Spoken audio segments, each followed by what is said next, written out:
All right, I'm at a point right now where I'm putting my bed frame back into my van because my flooring is complete. So here's the finished product. About 29 inches wide. We got a longer arm over here on this side, which is exactly 68 inches long.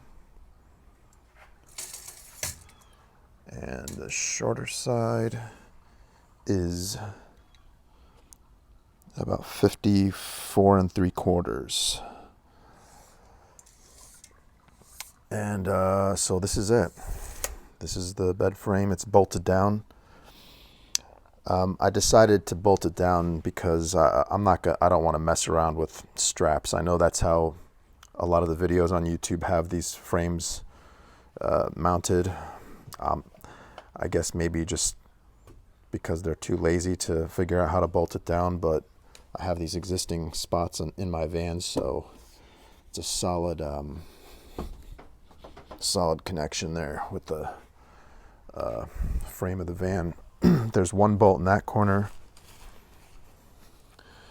and then this is the other side, so this is bolted straight into the existing threads that are built into the van. I figured both corners would be the best for strength. I don't think I need to go overkill and bolt all four corners down, but this actually is a shelf bracket that I purchased and modified.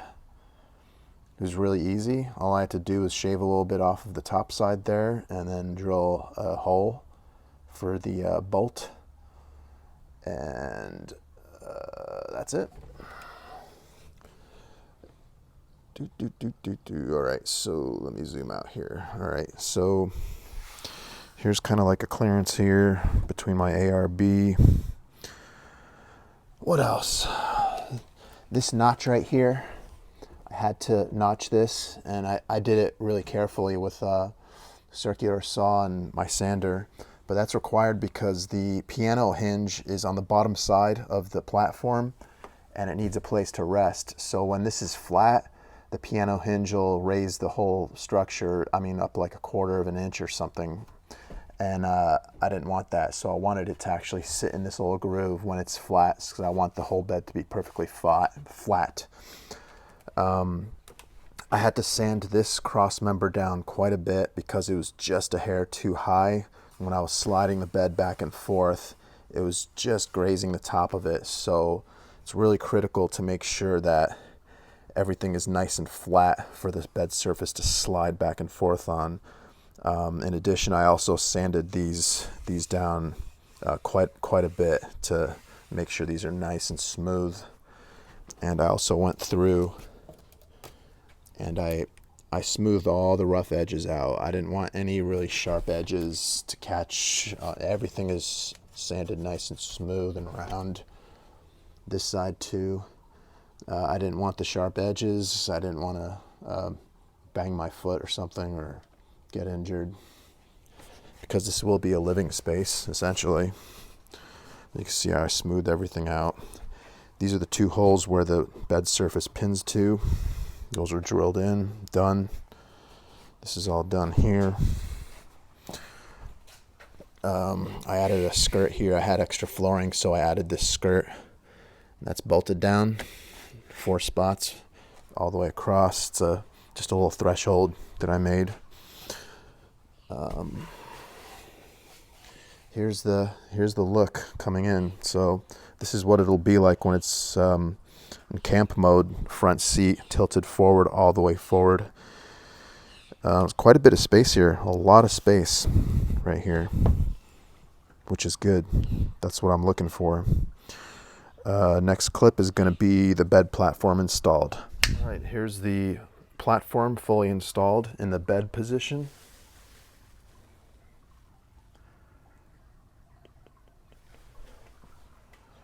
See how tight I made the clearance on this side, and you can see where I added these cushion holders, and it's getting a little tight here for these 5-gallon jugs, but there is clearance. Obviously these will hold the cushions in place so they don't slide off when you're sleeping. I installed those with these threaded inserts.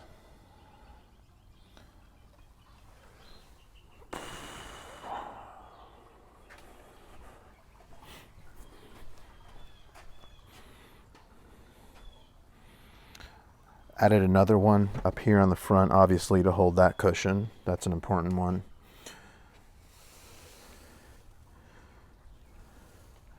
The leg is cut to length. It's perfect. What I did here was I used a piece of stainless steel because I wanted this to be super rigid. I know how important this corner is and how important it is to make sure that there's no flex in here. So I had some stainless steel laying around that I cut to length and I drilled appropriately.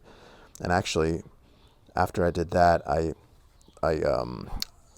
took some epoxy and I kind of gave it a good coating there, so it just so it doesn't rust out or anything. I don't think it would anyways because it's stainless steel, but you never know.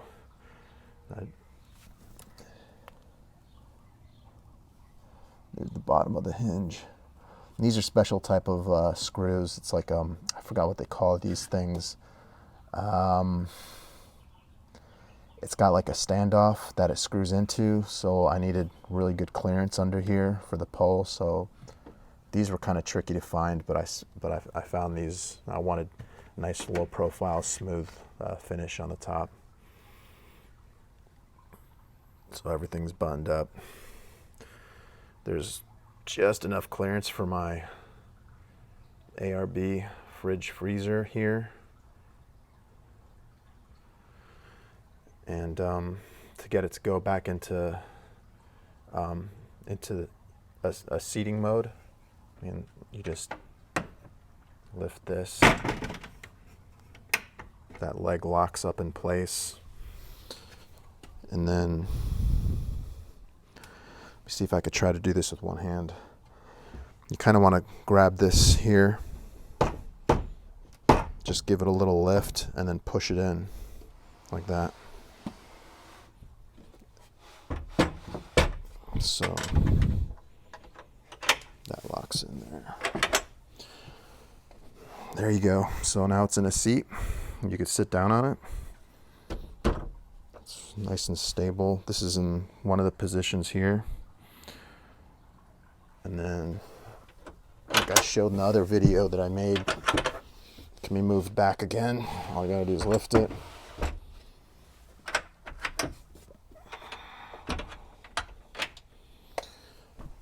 That's in the furthest back positions.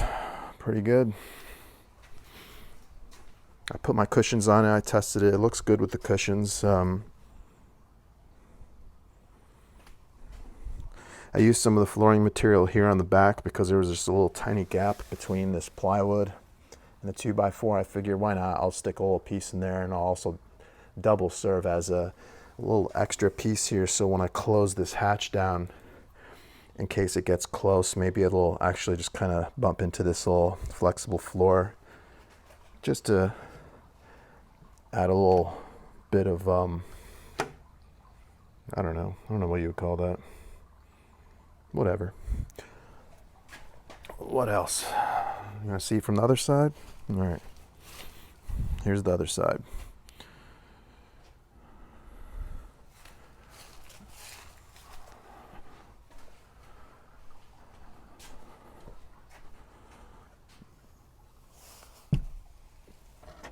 So turn it back into a bed.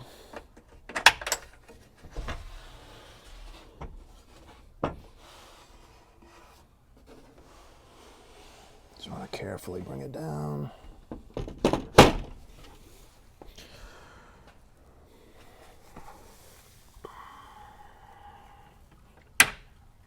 A lot easier with two hands, but you get the gist. There you go, now it's a bed. It works pretty good when you're in there too. As I practiced, I sat down in it. I think the tricky part is probably going from bed mode to seat mode, because you have to kind of like sit on the edge here and then kind of stand up a little to break this leg loose. And then once that leg is broken loose, then it's pretty easy to reach back and get this hinge started and put the whole thing back together. I'm debating whether or not to use this little pulley here, as I was playing around with some paracord, and I brought a piece of paracord into one of these holes here, and I was using the pulley to kind of like just pull it from right here instead. It actually worked, so I might go with something like that, just like a real simple little pulley with a little paracord to get this corner started. And then it's real simple operation. 2 hands, pull the pulley just a little tiny bit, and then just push the whole thing in. Here's a shot of the whole platform and the pulley system that I designed. This is the small pulley that I installed here on this hook.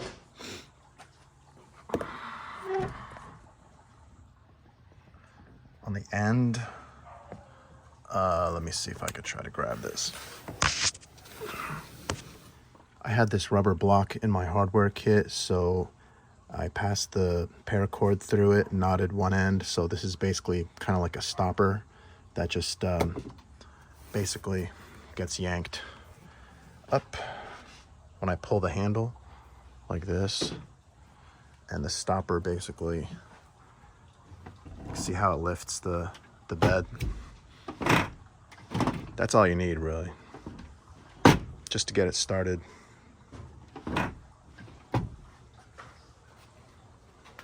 Maybe this is a better angle. Yeah. So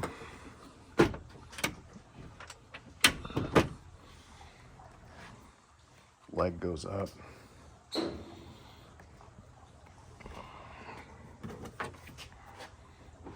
Once that starts like that, there you go. And that's it. This just kind of just stays here like this. Shouldn't interfere with the mattress because it's just a little simple rope. I might just stow this up here or just let it kind of just hang out there. Here's a shot with my 3-inch memory foam installed. I have another set of these 3 pieces, which will make it actually 6 inches. I'm debating whether or not I want to use the other ones, because this is actually a little better clearance wise.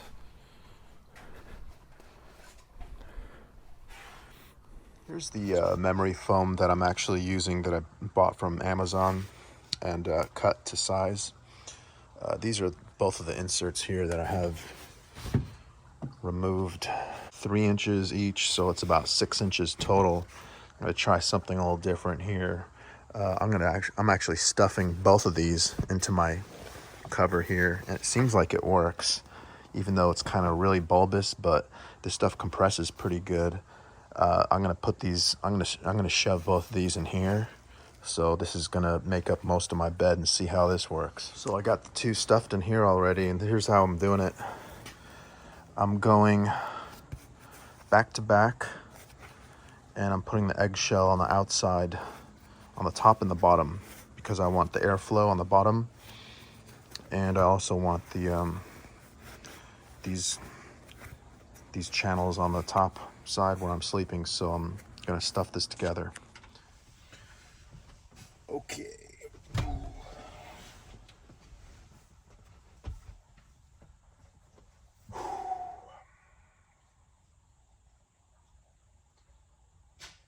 All right, this is in the bed position. Now, once you get up from bed and you want it to be a sofa,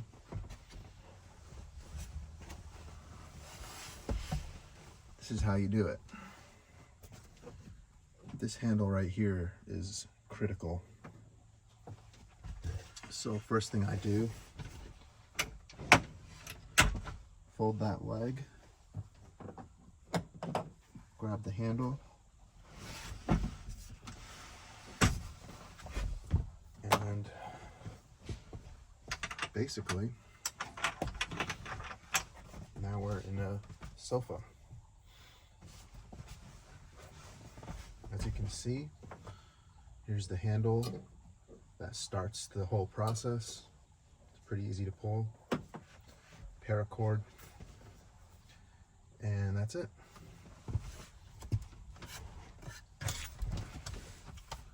There's a shot of the bed with both seated cushions here. Nice solid seating area. Let's go back one more notch. Unlock, lift.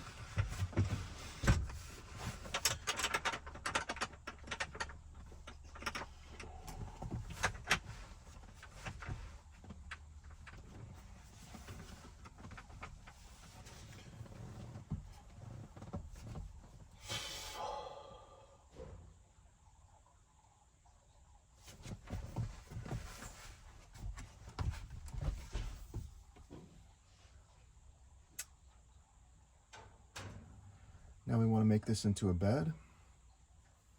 Easiest thing really. Instead of sitting on it, let's just turn it into a bed. Like this. Grab the handle to gently lower the hinged section down so it doesn't slam down onto the bed frame, like this.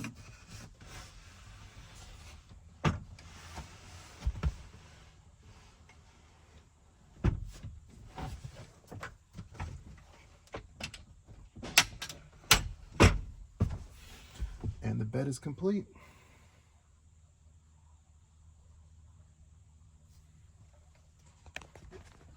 All right, and with that, I'm gonna end this build series. I hope maybe somebody found it useful for their build. Maybe you can grab some ideas from me. If you got any questions, leave them in the comments below. Don't forget to like and subscribe, and until the next clip, I'll catch y'all later.